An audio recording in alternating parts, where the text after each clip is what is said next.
Hello, my loves. Welcome back to the It Girl Mindset.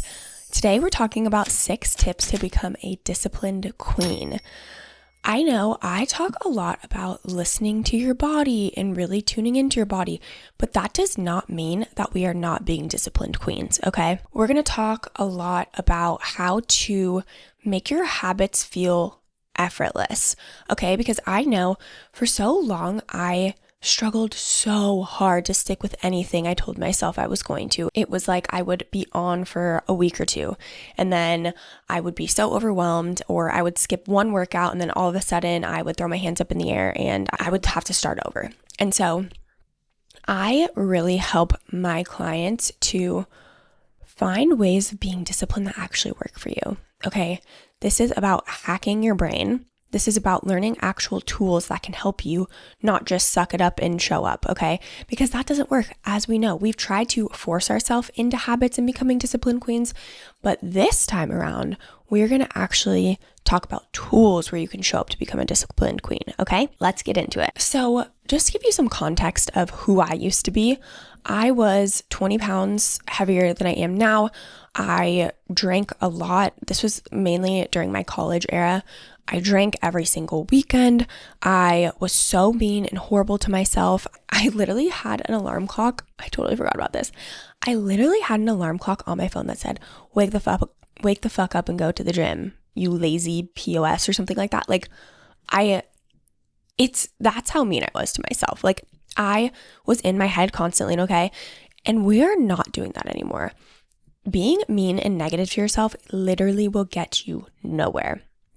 And that's why I have completely transformed who I am as a human, and that's what I help my clients with, because there is no amount of hate and anger and being mean to yourself that is going to get you where you want to go. It's just going to make it harder, okay?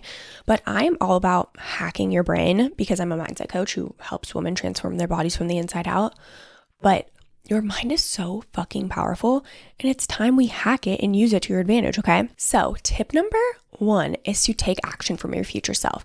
I love telling my clients to look at it from this perspective.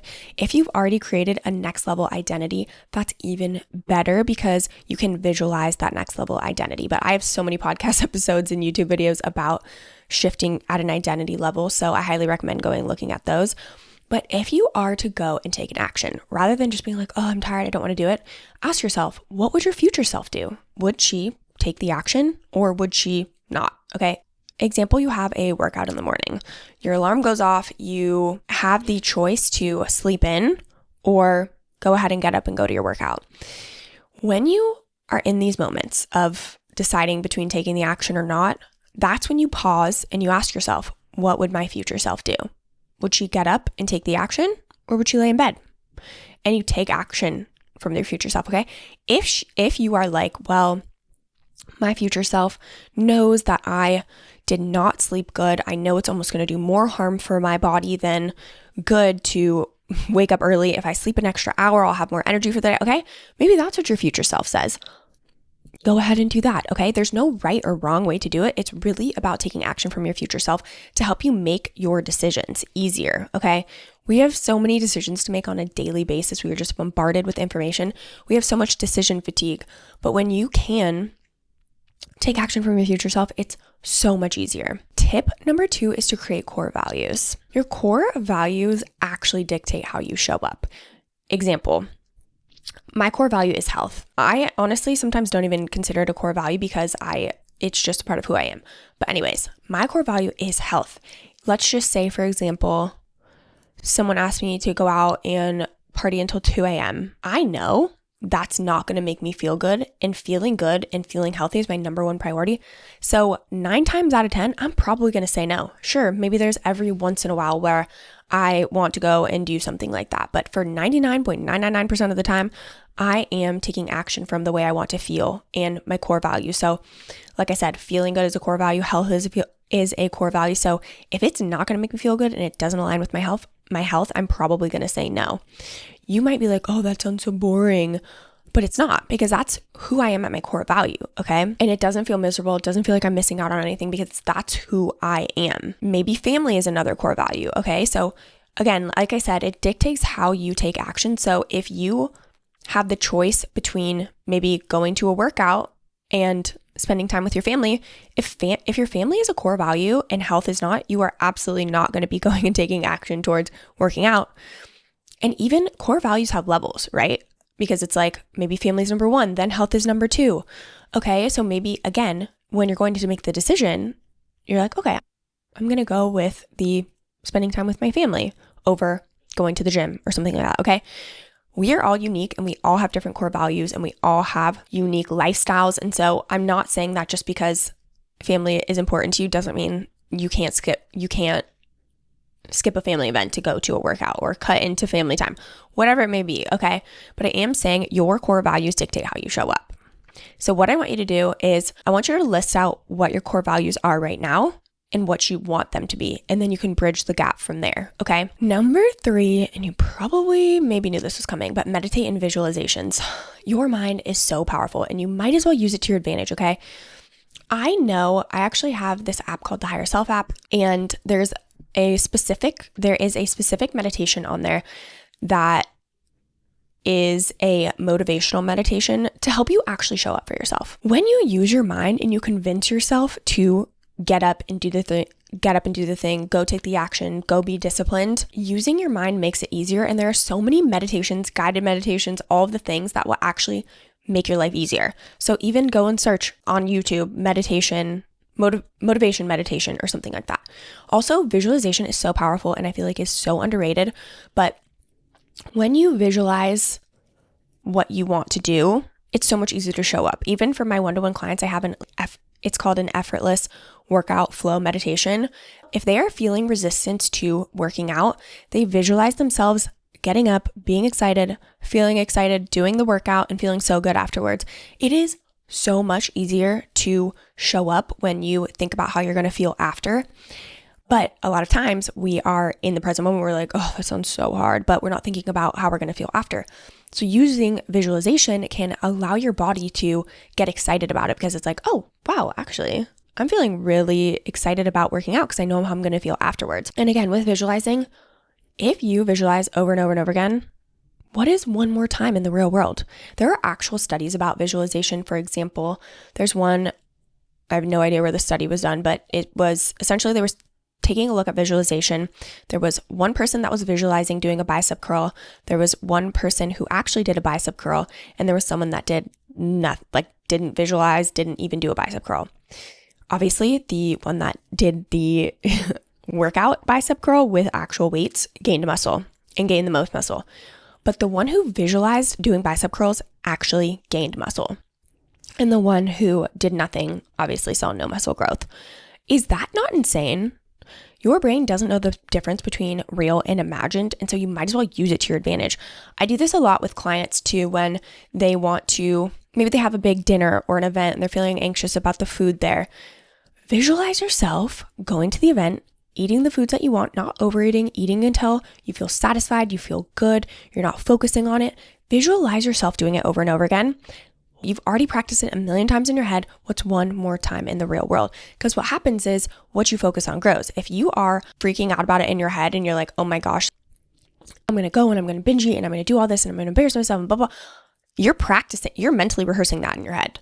Instead, build trust with yourself, visualize that in your brain, and go ahead and do it one more time in real life, and it's totally fine, okay? Tip number 4 is to use the 5-second rule. I believe Mel Robbins created this. I think she has a whole TED talk on it, but essentially, if you are like kind of in freeze mode and you're like, I have the decision to go and do this habit or wake up early or not, or eat a healthy meal or not, when you are in that freeze mode, I want you to just pause and say, okay, I'm going to get up and do it in 5, 4, 3, 2, 1, and then you get up and do it. When you count yourself down like that, it triggers something in your brain to just be like, okay, we're doing it. Even for me, recently, my bed has just felt so comfy cozy. I automatically wake up on my own in between, well, today was like 4:50, but usually it's like 5:15, 5:30, 5 a.m., somewhere around there. I don't set an alarm or anything, but even still, sometimes I'm like, ooh, my bed is so cozy. And if I am laying there for a minute and I'm like, okay, I'm just going to get up, I will count down. I'll go 5, 4, 3, 2, 1, boom, up and at 'em. It's so, so helpful. So give that a try if you are, again, maybe you're trying to wake up earlier. Use that countdown to help you get up, okay? Tip number 5 is to learn how your brain works, okay?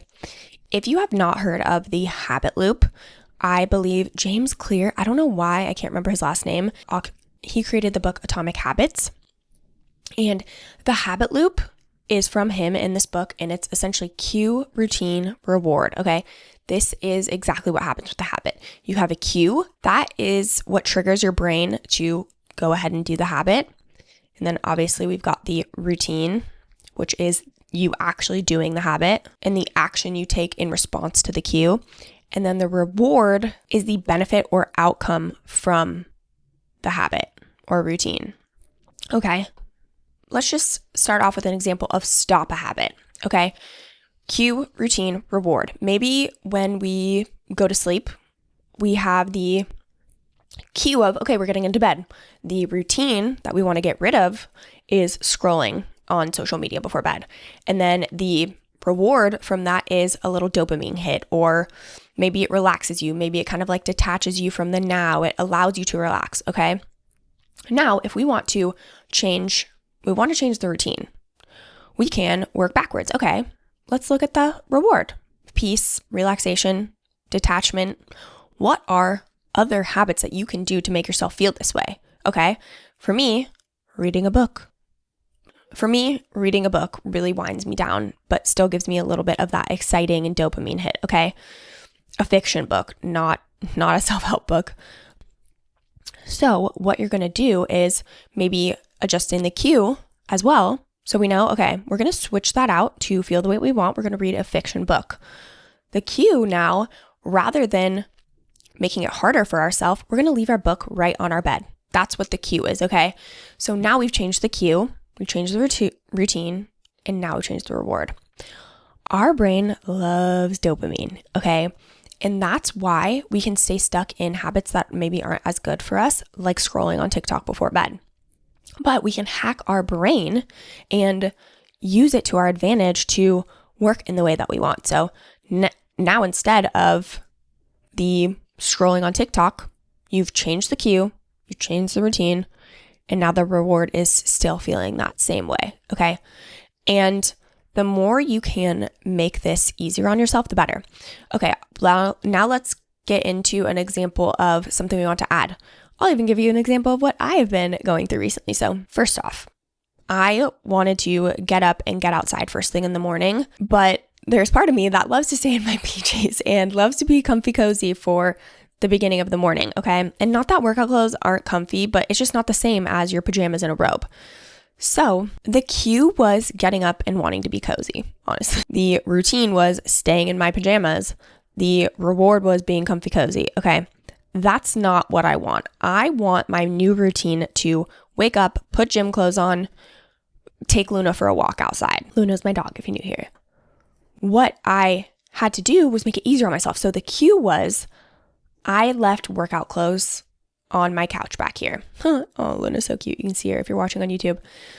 What I did, I changed my cue to be, okay, I wake up and then I see I have all of these workout clothes here already laid out, so I don't even have to think about it. I don't have to go and wake up my boyfriend by going back in the room and changing. I've got it all right there. And then the routine is changing into my workout clothes and going for a walk. The reward was feeling good, peaceful, excited, starting my morning off right, okay? But that was the cue that needed to change for me. If I don't have my clothes, I make up this excuse in my brain that's like, oh, well, I don't want to go inside the bedroom and wake Eric up because he's sleeping, so I'll just do some work in my pajamas, wait till he wakes up, and then I get locked into work and it's a struggle for me to want to like get up and move my body and get outside. Okay, it's all about hacking your brain. It's all about figuring out what works for you. When you understand your brain, you are unstoppable. You can create any habit, you can create any routine, you can truly just, again, become unstoppable with anything. If you want to add whatever habit, like eating more fiber, working out, use your brain to your advantage, okay?